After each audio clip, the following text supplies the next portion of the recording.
I've been working with my assistance dog, Coco, for about 18 months. So today I wanted to talk about UK assistance dog laws. But first I'm going to give you a quick catch up on our journey so far.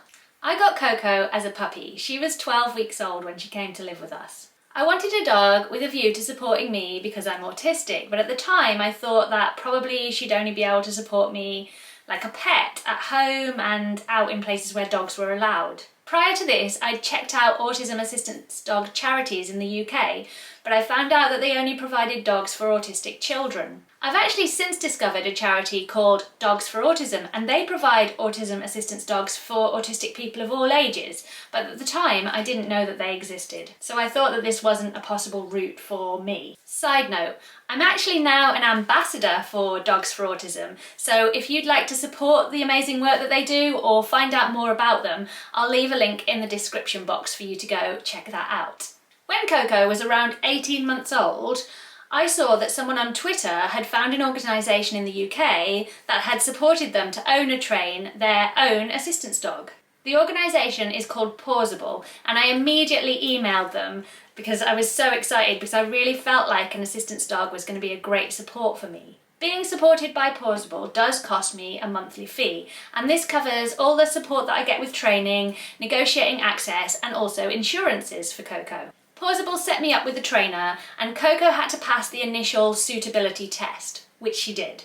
Then I worked with my trainer for around 6 months, after which Coco passed her public access test, making her a fully qualified assistance dog. Since then, Coco and I have been working together, and her support has been invaluable. But I would say that having an assistance job is an ongoing learning process. In that, first you both learn the skills and pass the test. Then you get better at handling your dog in public spaces as you go about your regular routine and fine-tuning how you work together in day-to-day life. Then, if your routine changes, you and your dog need to work together to learn how to navigate new spaces and new situations. Okay, so what is an assistance dog? Assistance dogs are trained to help disabled people. They carry out a variety of tasks for their handlers, and they also support their handlers with independence and confidence. One of the tasks that an autism assistance dog might perform is called deep pressure therapy. Deep pressure therapy benefits us by calming down our central nervous system when it is overstimulated.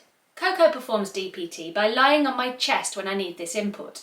Another possible task is interrupting pre-meltdown behaviour. I'm currently training Coco to notice my early warning signs like raised or anxious voice sounds. But this can be pretty tricky because pretending to be anxious isn't the same as actually being anxious in terms of how it sounds, so this is a work in progress. When she notices that I'm anxious, she comes to me and puts her paws on my legs, and this gives me a warning that I'm starting to become overloaded, and then I can use that warning to take myself off somewhere quiet and calm down, or to use her DPT task to calm me down.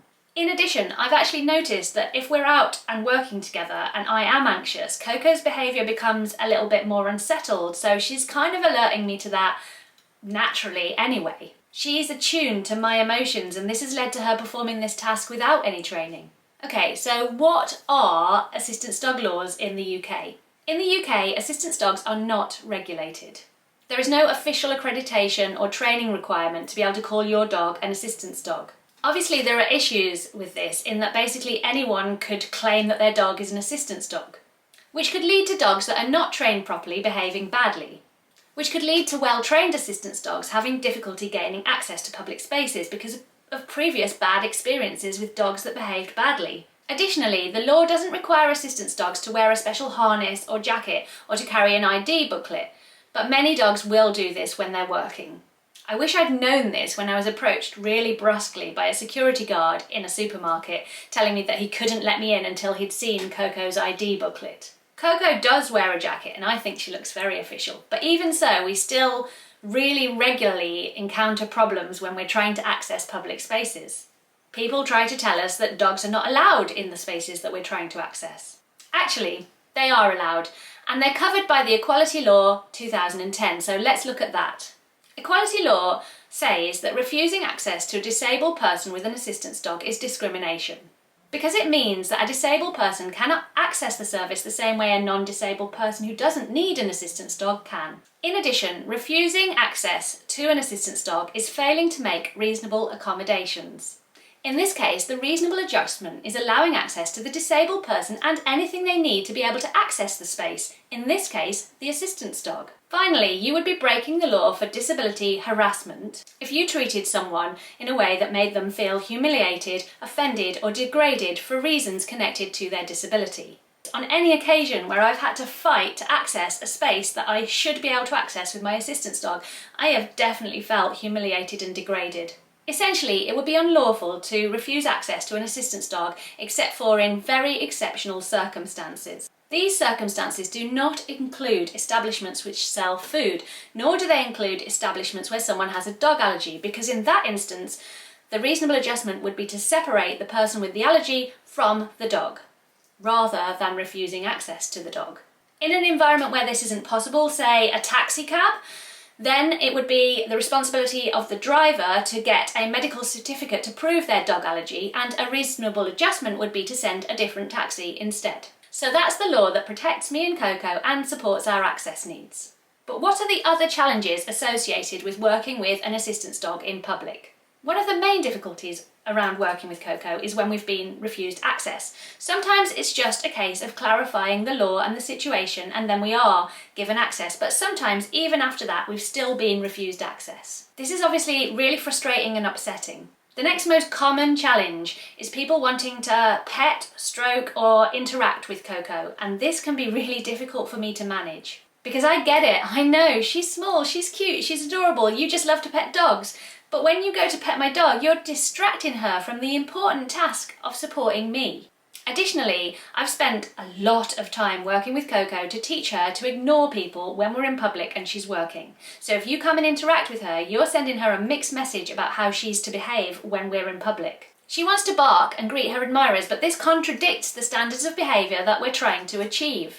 It's incredibly awkward saying no when someone wants to pet her, and it's even worse when someone just goes to pet her without even asking. I've added a "Don't Pet Me" badge to her jacket and a lead slip that says "Do not distract me," but even so, people still sometimes do this. So if you take one thing away from this video, it's this. If you see an assistance dog working in public, please ignore that dog. Please. Yes, even if they're small and cute like Coco, and yes, even if you have to interact with every dog that you see. This is something that someone actually said to me once. I hope that you've enjoyed this video, and I hope that by making content like this, I help other people working with assistance dogs in the future. I think that the laws around and how to interact with an assistance dog are something that are not really widely known, so I want to make videos that help raise awareness. So if you did enjoy this video, please hit the like button so that it's shared widely. And if you're interested in future videos about disability and neurodivergence, then please consider subscribing to my channel. As I mentioned, there's a link in the description box for anybody wanting to support the charity Dogs for Autism. And also, at the top of the channel, there's a link to all the ways that you can support me as a creator, so please check that out as well. Thanks for watching. Goodbye.